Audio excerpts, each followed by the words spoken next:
আসসালামু আলাইকুম রহমতুল্লাহ। এক দূরবর্তী পাহাড় ঘেরা গ্রামে বাস করত এক যুবক। তার নাম ছিল ইউসুফ। ইউসুফ ছিল একজন সাধারণ মানুষ। কোনো রাজা নয়, কোনো ধনী ব্যবসায়ী নয়, বরং সামান্য একজন কৃষক ও রাখাল। ছোট একটি কুঁড়েঘর, সামান্য জমি ও ক্ষুদ্র একটি ভেড়ার পাল, আর একটি শান্ত পরিবার। এটুকুই ছিল তার দুনিয়া। ইউসুফের স্ত্রী আমিনা ছিলেন পর্দাশীল ও আল্লাহ ভীরু নারী, আর তাদের একমাত্র মেয়ে হাফসা নিষ্পাপ, বিনয়ী ও সৌন্দর্যের এক মহা প্রতীক ছিল সে। এই পরিবারে সম্পদ কম ছিল, কিন্তু ঈমান ছিল পরিপূর্ণ। ইউসুফের মুখে সব সময় একটি বাক্য শোনা যেত, বিসমিল্লাহির রহমানির রহিম। সে কাজ শুরু করত বিসমিল্লাহ বলে, খাবার খেত বিসমিল্লাহ বলে, এমনকি ভেড়া চড়ানোর সময়ও বলতো বিসমিল্লাহ, হে আল্লাহ এতে বরকত দান করো। গ্রামের লোকেরা প্রায়শই অবাক হয়ে বলতো, হে ইউসুফ, তোমার তো তেমন কিছুই নেই, কিন্তু তোমাকে কখনো অভিযোগ করতে শুনিনি, এর কারণ কি? ইউসুফ মুচকি হেসে বলতো, যার আল্লাহ আছে তার আবার অভাব কিসের? কেউ কেউ তার এই কথায় হাসতো, আবার কেউ মনে মনে ভাবতো, দারিদ্র মানুষকে পাগল বানিয়ে দেয়। কিন্তু বাস্তবতা ছিল একদম ভিন্ন। যেদিন গ্রামের অন্যদের ফসল নষ্ট হতো, সেদিন ইউসুফের জমি থেকে সামান্য হলেও ফসল উঠত। যেদিন অন্যদের ঘরে অভাব দেখা দিত, সেদিনও ইউসুফের ঘরে শুকনো রুটি হলেও থাকত। লোকেরা বুঝতো না, তারা বলাবলি করত, এটা কিভাবে সম্ভব? কিন্তু তারা কোনো উত্তর খুঁজে পেত না। এক বছর গ্রামে ভয়াবহ খরা দেখা দিল। বৃষ্টি বন্ধ হয়ে গেল, নদী শুকিয়ে গেল, রোদে সমস্ত ফসল পুড়ে গেল। মানুষ দিশেহারা। ইউসুফের ভেড়াগুলোও দুর্বল হয়ে পড়ল। একদিন সকালে উঠে এসে দেখল, তার সবচেয়ে প্রিয় ভেড়াটি আর উঠছে না। আমিনা অশ্রু ভেজা কণ্ঠে বলল, ইউসুফ, যদি এভাবেই চলতে থাকে তাহলে আমাদের কি হবে? ইউসুফ স্ত্রীর দিকে তাকিয়ে শান্ত কণ্ঠে বলল, আমিনা, আমরা কি এতদিন আল্লাহর দয়া পাইনি? আজ কি তিনি আমাদেরকে ভুলে যাবেন? তারপর সে দুই হাত তুলে বলল, হে আল্লাহ, তুমি তো রাজ্জাক, তুমি তো কাদির, আমরা তোমার উপরেই ভরসা করি, তুমি আমাদেরকে এই বিপদ থেকে রক্ষা করো। একদিন দুপুরবেলা তপ্ত রোদে গ্রাম কাঁপছে। হঠাৎ ইউসুফ দূরে ধুলোর মেঘ দেখতে পেল। একজন ক্লান্ত মুসাফির ঘোড়ায় চড়ে আসছে।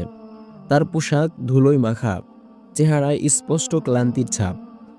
গ্রামের অনেকে দরজা বন্ধ করে নিল। এই দুর্দিনে কে অতিথি গ্রহণ করবে? কিন্তু ইউসুফ ছুটে গেল। সে মুসাফিরকে পানি ও খেজুর এগিয়ে দিয়ে বলল, হে সম্মানিত অতিথি, বিসমিল্লাহ বলে খেয়ে নিন, এতে আল্লাহ বরকত দান করবেন। মুসাফির অবাক হয়ে বলল, তুমি তো নিজেই অভাবে আছো, তবুও আমাকে দিচ্ছ কেন? ইউসুফ বলল, আমার এই রিজিক আল্লাহ দিয়েছেন, তিনি আবার দেবেন ইনশাআল্লাহ। রাত গভীর হলে মুসাফির ইউসুফকে ডেকে বলল, হে ইউসুফ, তুমি কি জানো বিসমিল্লাহ কত বড় ফজিলতপূর্ণ আমল? ইউসুফ বলল, আমি শুধু জানি এটা ছাড়া আমার জীবন অচল। ইউসুফের উত্তর শুনে মুসাফিরের চোখ ভিজে গেল। সে বলল, আমি বহু শহর ঘুরেছি, বহু ধনী ব্যক্তিকে দেখেছি, কিন্তু এমন ভরসা খুব কম মানুষের মাঝে দেখেছি। আল্লাহ তোমার মঙ্গল করবেন ইনশাআল্লাহ। পরদিন সকালে মুসাফির বিদায় নিল, কিন্তু যাওয়ার আগে ইউসুফের হাতে একটি ছোট থলি দিয়ে বলল, যেদিন তুমি খুব বিপদে পড়বে সেদিনই এটি খুলবে, তবে তার আগে নয়। কিছুদিন পর ইউসুফ গুরুতর অসুস্থ হয়ে পড়ল। তাকে ডাক্তার দেখানো ও ঔষধ কেনার মতো পর্যাপ্ত পরিমাণ সম্পদ ছিল না। আমিনা কান্না করে বলল, হে আল্লাহ, তুমি আমাদের ভরসা, তুমি আমাদের সাহায্যের স্থল। হাফসা তার বাবার পাশে বসে ছোট হাতটি বাবার কপালে রেখে বলল, আব্বাজি, আপনি ভয় পাবেন না, আল্লাহ সব কিছু ঠিক করে দেবেন ইনশাআল্লাহ। এই সময় আমিনার মনে পড়ল সেই থলির কথা। থলিটি কাপা হাতে খুলতেই সে বিস্ময়ে হতবাক হয়ে গেল। ভিতরে ছিল অনেকগুলো স্বর্ণমুদ্রা আর একটি কাগজ, যাতে লেখা ছিল, যে আল্লাহর উপর ভরসা করে আল্লাহ তার জন্য যথেষ্ট। সূরা তলাক আয়াত নাম্বার 3। এই সম্পদের মাধ্যমে আমিনা ইউসুফকে বড় ডাক্তার দেখালো। ডাক্তার এলো, ইউসুফকে চিকিৎসা দিল এবং কিছুদিনের মধ্যেই ইউসুফ আল্লাহর রহমতে ধীরে ধীরে সুস্থ হয়ে উঠল। সে আবার আগের মতো জমিতে চাষাবাদ শুরু করলো এবং অনেকগুলো ভেড়া কিনল।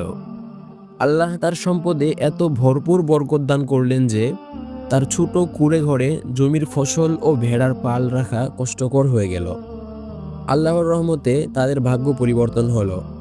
সমস্ত দুঃখ কষ্টের অবসান ঘটল। আমিনার মুখে হাসি ফুটল এবং ইউসুফ আল্লাহর প্রশংসা আদায় করে সেজদায় লুটিয়ে পড়ল। এখন ইউসুফের পরিবার একটি সুখী সমৃদ্ধ পরিবার।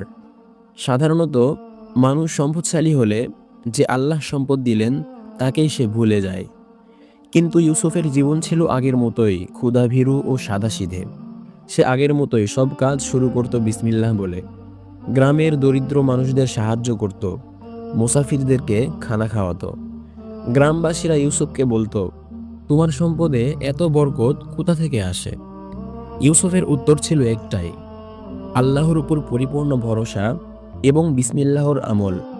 এই দুটি আমার জীবনকে পরিবর্তন করে দিয়েছে, আলহামদুলিল্লাহ।